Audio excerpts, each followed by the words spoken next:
हाँ तो बच्चों स्टार्ट करते हैं हम लोग प्रीवियस टॉपिक जो हमने छोड़ दिया था आधा अधूरा। और लिमिटेशंस ऑफ डायमेंशंस, ये कल का इतना पार्ट जो है हो रहा था। तो ये बेहद ही कंफ्यूजिंग वाला टॉपिक है, जिसमें बताया गया है कि अगर कोई इक्वेशन कि डायमेंशनली अगर वो करेक्ट है तो क्या वो वाकई में करेक्ट होगा, अगर कोई इक्वेशन डायमेंशनली रॉन्ग है तो क्या वो फिजिकली करेक्ट होगा या नहीं होगा। तो बच्चों इस चीज़ के बारे में यहाँ पर कुछ लिमिटेशंस दी गई हैं डायमेंशंस की, और आपको इस लिमिटेशंस को ध्यान से पढ़ने पर मालूम चलेगा कि ये पूरा चैप्टर इन फ्यूचर में फिर कभी नहीं आता। आगे आगे जब पढ़ने आप जाएंगे, आपका जो स्कोप होगा उस फील्ड में कभी नहीं आता, इसीलिए ये टॉपिक कन्फ्यूजन वाला था। बट ये मत सोचना कि एग्ज़ाम में नहीं आते, एग्ज़ाम में आते हैं और इस पर क्वेश्चंस बनते हैं। JEE के नीट में बनते हैं, CT में बनते हैं, आपके बोर्ड में बनते हैं। तो चलिए स्टार्ट करते हैं लिमिटेशंस ऑफ डायमेंशंस में। तो इसका पहला स्टेटमेंट तो क्या बोल रहा है, an equation that is dimensionally correct. ठीक है, अगर कोई इक्वेशन डायमेंशनली करेक्ट है, आप देखो इसको निकालो आप, ये डिस्प्लेसमेंट है, इसको भी आप सॉल्व करेंगे तो ये भी डिस्प्लेसमेंट की इसकी डायमेंशन और इसकी डायमेंशन सेम आएगी। इसका भी अगर आप डायमेंशन निकालेंगे 80 स्क्वायर का तो इसका भी डायमेंशन इक्वल आएगा। तो आप कह सकते हैं कि ये जो ABC है, A + B = C, ठीक है, ABC की अलग अलग डायमेंशनली इक्वल आएगा। लेकिन अगर आप ध्यान से देखो तो इक्वेशन में क्या चीज़ एब्सेंट है, वो है बच्चों हाफ। यहाँ पर नंबर हाफ ये जो है एब्सेंट है, इसकी वजह से ये फिजिकली इक्वेशन करेक्ट नहीं है। यहाँ की बात करें, ये टाइम पीरियड का फार्मूला है √L/G। जब आप इसका डायमेंशन निकालेंगे बच्चों तो ये इसकी डायमेंशन और इसकी डायमेंशन सेम आएगी, लेकिन ये भी इक्वेशन फिजिकली करेक्ट नहीं है। मतलब ये एक ऐसा कंफ्यूजिंग वाले क्या कहते हैं आपके फिजिकल क्वांटिटीज़ हैं जो कि डायमेंशनली करेक्ट होते हुए फिजिकली करेक्ट नहीं है। ऐसा सब में नहीं होता, बाकी सब में आप देखो ध्यान से, तो अभी तक जो हमने पढ़ाया है डायमेंशन सभी की इक्वल होती है लेफ्ट और राइट हैंड साइड में। ठीक है, तो मतलब ये एक बताया गया है कि ऐसी इक्वेशंस जो डायमेंशनली करेक्ट हो may not be correct actually, मतलब वो करेक्ट नहीं भी हो सकती है बट 99% वो करेक्ट होती है। ठीक है, तो ये हमने डायमेंशनली करेक्ट बताई हैं और एक्चुअल में इक्वेशन की वैल्यू ये होती है। अब आते हैं नंबर 2 पे। एक बच्चों एक्सेप्शन और देख लेना, एक बच्चों एक्सेप्शन देख लेना। ये एक्चुअल में जो इक्वेशंस आप पढ़ने जा रहे हैं, dn = u + a/2 2n - 1, ये कैनेमेटिक्स की 4th इक्वेशन है। इसके अलावा इसमें आपकी 3 इक्वेशंस आपने पढ़ी थी, ये 4th इक्वेशन मान चलते हैं। तो ये बच्चों dn क्या है, ये एक्चुअल में nth टाइम में चली हुई डिस्प्लेसमेंट होती है, यानी कि ये आप डिस्प्लेसमेंट कहते हैं इसको। ठीक है, ये डिस्प्लेसमेंट है, ये वेलोसिटी है, इनिशियल वेलोसिटी है, ये एक्सेलरेशन है और ये टाइम n जो है वो टाइम है। तो बच्चों अगर देखा जाए तो ये डिस्प्लेसमेंट, ये वेलोसिटी पहले रॉन्ग हो गई। तो बच्चों ये फिजिकली तो रॉन्ग है, ठीक है, ये फिजिकली करेक्ट नहीं है, और उल्टा बोल रहा हूँ, डायमेंशनली करेक्ट नहीं है, ठीक है, बट फिजिकली करेक्ट है। ये हमने स्टार बनाया हुआ है, तो आप कहेंगे कि डायमेंशनली करेक्ट नहीं है,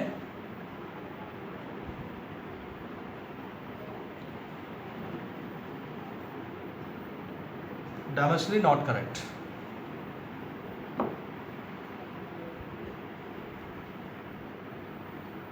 ठीक है, but physically correct, but physically correct. ठीक है, हुआ ना उल्टा इसका, देखो।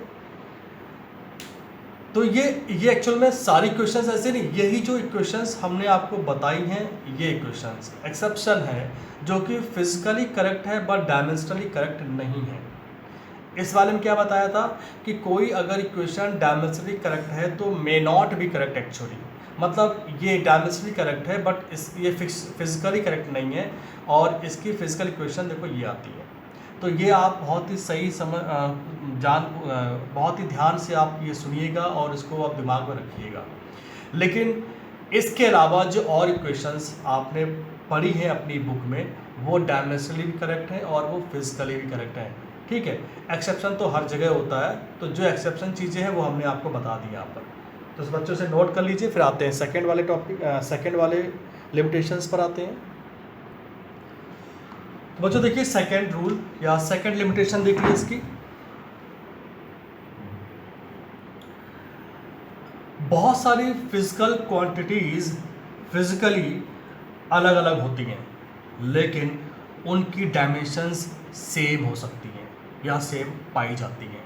तो आप कभी भी डायमेंशन देखकर ये कंफर्मली नहीं कह सकते हैं कि ये उस फिजिकल क्वांटिटी की डायमेंशन है। तो लिख सकते हैं टू और मोर फिजिकल क्वांटिटी, टू और मोर फिजिकल क्वांटिटी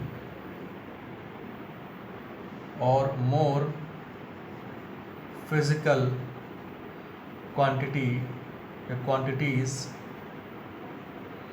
ठीक है, quantities may have the same dimensional formula,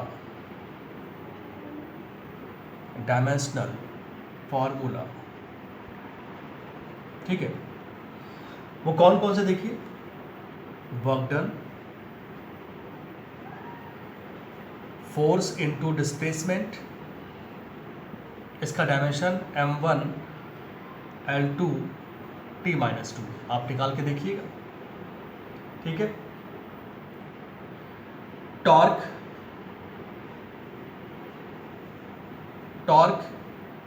F into R, perpendicular distance, ये भी डिस्टेंस होती है, R इज आल्सो डिस्टेंस, ये टॉर्क का फॉर्मूला है। टॉर्क मतलब एक्चुअल में एक ऐसा फोर्स होता है जो किसी ऑब्जेक्ट को सर्कुलेट यानी कि गोल घुमाने की कोशिश करता है।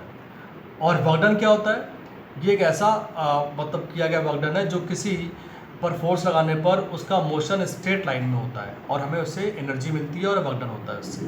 तो बच्चों इसका भी डायमेंशनल इक्वेशन या फार्मूला m1 L2 T-2 होता है। ठीक है, बहुत सारे और बताऊंगा कि ऐसे बहुत सी फिजिकल क्वांटिटीज़ हैं जिनके डायमेंशनल फार्मूले सेम होते हैं, तो इसे नोट कर लें। तो बच्चों जो अभी हमने आपको लिमिटेशंस ये दो बताए हैं, ये JEE और एडवांस और नीट में इस पर ऑब्जेक्टिव क्वेश्चंस आते हैं।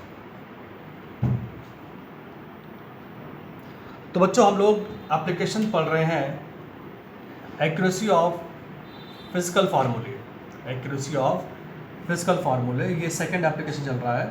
ठीक है, एक्यूरेसी ऑफ फिजिकल फार्मूले, हाँ ठीक है, फिजिकल फार्मूले। ठीक है, हमने इसमें पढ़ा अभी तक इक्वेशन ऑफ होमोजेनिटी, इसका यूज़ होगा। अब इक्वेशन ऑफ होमोजेनिटी, ठीक है। चलिए अब एक्यूरेसी ऑफ फिजिकल फार्मूला या फिजिकल क्वांटिटी देखिए, हम किसी भी फिजिकल क्वांटिटी के बीच में हम रिलेशन फाइंड कर सकते हैं। इसका मतलब ये हुआ, इसको हम कह सकते हैं to find the relation between physical quantity, to find the relation between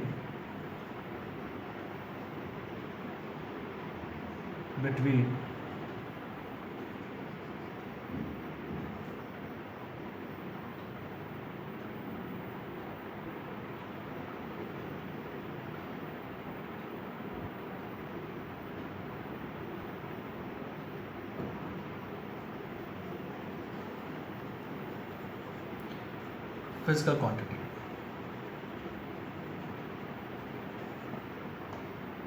ठीक है बच्चों, ये सेकंड पूरा हो चुका है और आपको अब थर्ड पढ़ाया जा रहा है। सेकंड में आपका इतना ही था, एक्यूरेसी ऑफ फिजिकल फार्मूला, मतलब आपने लेफ़्ट और राइट की डायमेंशंस निकाल करके आपने देखा था कि लेफ़्ट की अगर डायमेंशन सही है तो राइट की डायमेंशन अगर इक्वल आ रही तो वो सही है। ठीक है, तो उसमें हमने इक्वेशन ऑफ होमोजेनिटी भी पढ़ाया था। अब इक्वेशन ऑफ होमोजेनिटी जो है हमारे थर्ड एप्लीकेशन में यूज़ होगी। तो बच्चों हम जो पढ़ाने जा रहे हैं वो आपको थर्ड एप्लीकेशन पढ़ाने जा रहे हैं। ठीक है, थोड़ा ध्यान रखिएगा, ये हेडिंग का थोड़ा सा हमें कन्फ्यूज़न आ गया था कि ये हमने सेकंड वाला आपको पढ़ा दिया है, फर्स्ट भी हमने आपको पढ़ा दिया, आज चल रहा है third, to find the relation between physical quantity, या इसी को बोलते हैं to derive the relation, to derive the relation, to derive the relation. फिर से ध्यान दीजिएगा कि हमने आपको फर्स्ट सेकेंड पढ़ा दिया है। सेकेंड आपका जो था एक्यूरेसी ऑफ फिजिकल फार्मूला, जो कि लेफ्ट और राइट की डायमेंशन निकाल करके हम लोग इक्वल करते थे, अगर इक्वल आती तो वो फार्मूला सही था, अगर इक्वल नहीं आता है तो फार्मूला गलत था। अब जो हम यहाँ पर पढ़ाने जा रहे हैं सेकंड एप्लीकेशन, उसमें हम आपको ये पढ़ाएंगे कि अलग अलग फिजिकल क्वांटिटी के बीच में हम कैसे रिलेशन निकालते हैं बाय द डायमेंशन मेथड से, और इसके अलावा इसको हम कह सकते हैं to derive the relation between the physical quantity. तो चलिए हम इसी पर एक क्वेश्चंस एक सॉल्व करने जा रहे हैं, क्योंकि इस पर अब केवल सीधे क्वेश्चंस ही सॉल्व होंगे। तो चलिए हम एक क्वेश्चन लिखते हैं, देन आफ्टर उसको हम सॉल्व करते हैं। तो ऐसे तब तक आप लोग नोट कर लीजिए।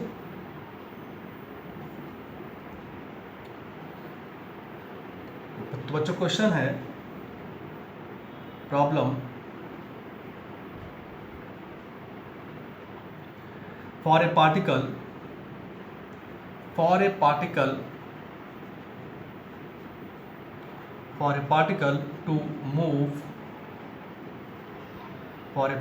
to move in a circular orbit uniformly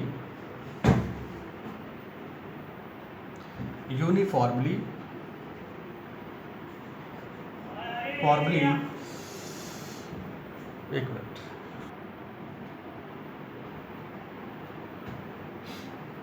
हम लोग पढ़ रहे हैं third application, to find the relation between physical quantity और टू डिराइव द रिलेशन।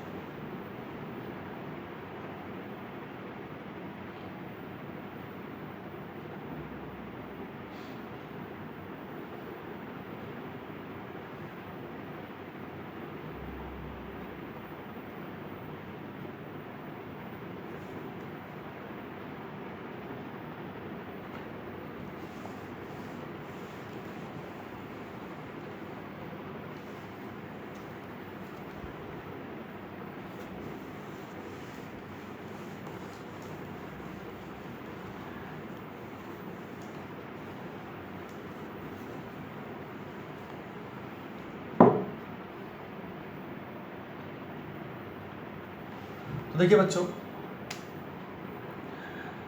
कहा गया कि कोई एक एम मास आर रेडियस के सर्कुलर पाथ पर मूव कर रहा है, ठीक है, उसकी वेलोसिटी v है, राइट। तो बच्चों इस पर एक फोर्स लगता है, सेंट्रीपिटल फोर्स। मैं एक्चुअल डायग्राम इसलिए जानता हूँ क्योंकि ये टॉपिक मैंने पढ़ाया हुआ है कई बार बच्चों को, इसलिए फोर्स अंदर की तरफ लगता है, ठीक है। तो हमें इस फोर्स का रिलेशन वेलोसिटी से, मास से और रेडियस से निकालना है, ठीक है। तो आप क्या करेंगे, अकॉर्डिंग टू द इक्वेशन या न्यूमेरिकल, ठीक है। ध्यान दीजिएगा कि हम क्या करने जा रहे हैं। उसने साफ बोला है कि फोर्स का रिलेशन निकालना है बाकी की अदर फिजिकल क्वांटिटी से। तो हमने क्या किया, force Fc, where Fc is known as centripetal force, Fc is proportional to, पहले हम लिख दिया कि Fc is proportional to mass raise to power a, velocity raise to power b and radius raise to power c, ठीक है। A B C बच्चों ये वो पावर है जो ये डिसाइड करती हैं कि इनकी वैल्यू आने पर m कहाँ पर होगा, m ऊपर होगा, अपॉन में होगा, ठीक है, या इसका कोई स्क्वायर होगा या रूट होगा, ये ए बी सी डिसाइड करेगा। और हमको ए बी सी की वैल्यू, इन पावर्स की वैल्यू ही निकाल के रखना है। तो बच्चों हम क्या करते हैं, F C is equal to K, constant K ले लेते हैं और इक्वेशन को एज इट इज़ हम यहाँ पर उतार लेते हैं। इक्वेशन नंबर 1, थोड़ा सा हम इसको पूरे बोर्ड को दो पार्ट डिवाइड करते हैं ताकि एक ही बोर्ड पर आ जाए। अब बच्चों आते हैं, हम हर एक की डायमेंशनल निकालते हैं। नाउ डायमेंशन ऑफ फोर्स चाहे बच्चों वो सेंट्रीपिटल फोर्स हो या कोई भी फोर्स हो, डायमेंशन फार्मूला सेम ही रहता है, वो होता है m1 l1 और t-2। हमें सभी की डायमेंशंस फार्मूले याद होने चाहिए। अब याद तभी होंगे जब आप बार बार प्रैक्टिस करेंगे सॉल्व करने की। सो डायमेंशन ऑफ कांस्टेंट के बच्चों इसकी वैल्यू होती है 1, ठीक है। डायमेंशन ऑफ, अब कैसे के जानते हैं बच्चों, इस इक्वेशन में के की डायमेंशन हम एक ही रखें, ठीक है। हर एक की डायमेंशंस एक नहीं होती, वो आगे बताएंगे इस टॉपिक को। तो डायमेंशंस ऑफ मास m, तो बच्चों इसकी होती है m1 क्योंकि मास है। डायमेंशंस ऑफ वेलोसिटी, वेलोसिटी तो बच्चों ये होती है l1 t-1। And dimension of radius, ये हमें कैसे पता है, क्योंकि ये न्यूमेरिकल में दिया हुआ है कि r इज अ रेडियस, तो रेडियस भी लेंथ होती है, सो इट इज l1। अब इसको हम सभी को पुट करते हैं इक्वेशन 1 में। तो फ्रॉम इक्वेशन 1, ठीक है, पुट डायमेंशन इक्वेशन, ठीक है, पुट डायमेंशन इक्वेशन।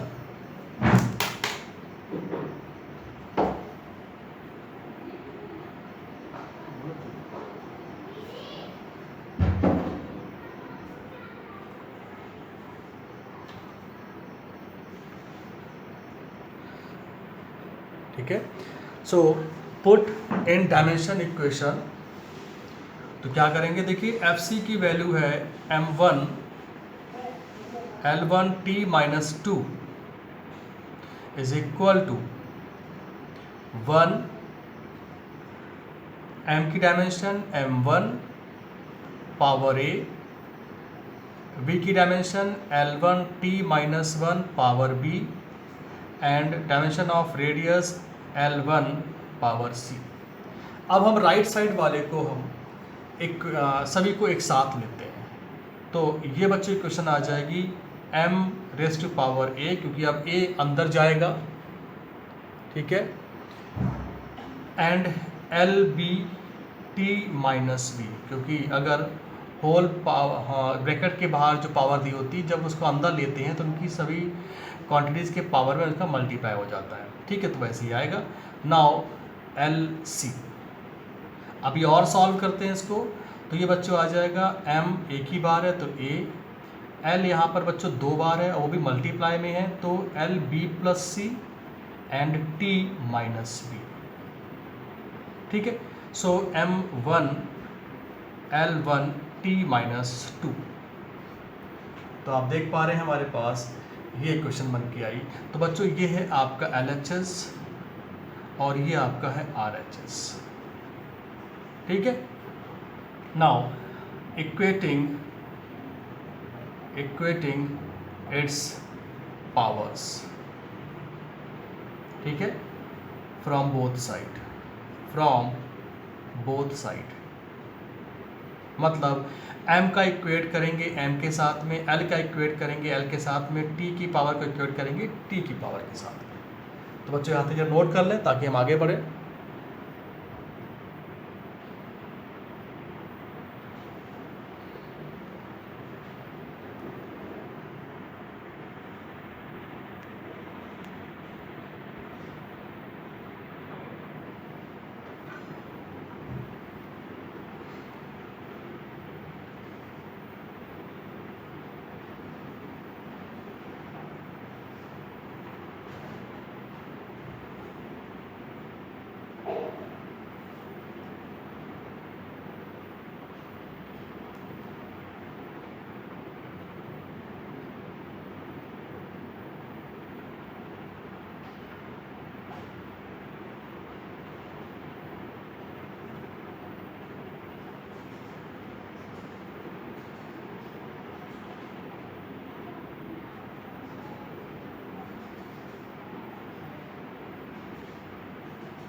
तो बच्चों हम इक्वेशंस फाइंड करने जा रहे हैं comparing left hand side and right hand side. So देखिए a equals to 1, b plus C equals to 1, ठीक है, and minus b equals to -2।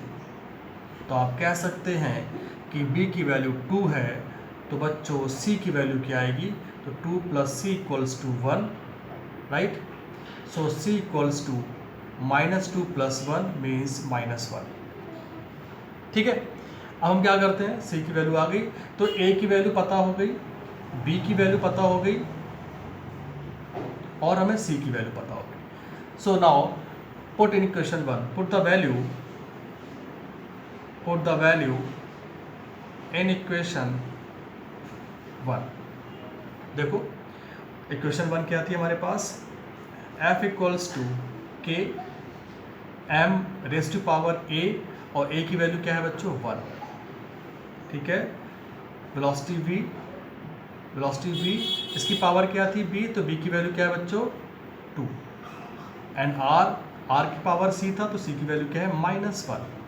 तो इसको हम ले सकते हैं बच्चों k mv² अपॉन r। बच्चों ये है फोर्स की इक्वेशन, या कह सकते हैं derivation of centripetal force in terms of mass, velocity and radius.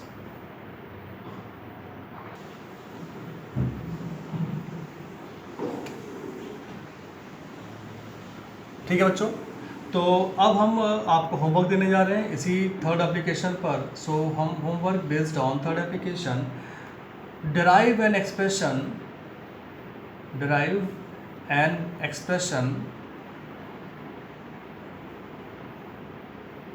for the time period of a simple pendulum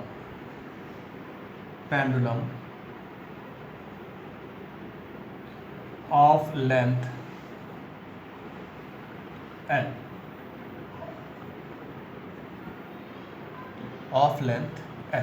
ठीक है।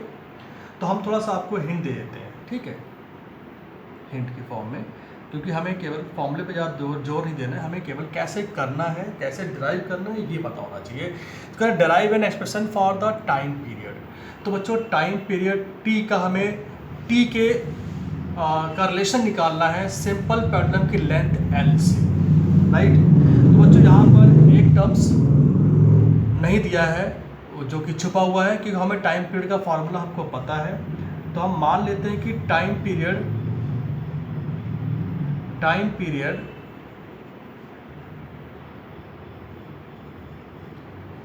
t depends on mass of pendulum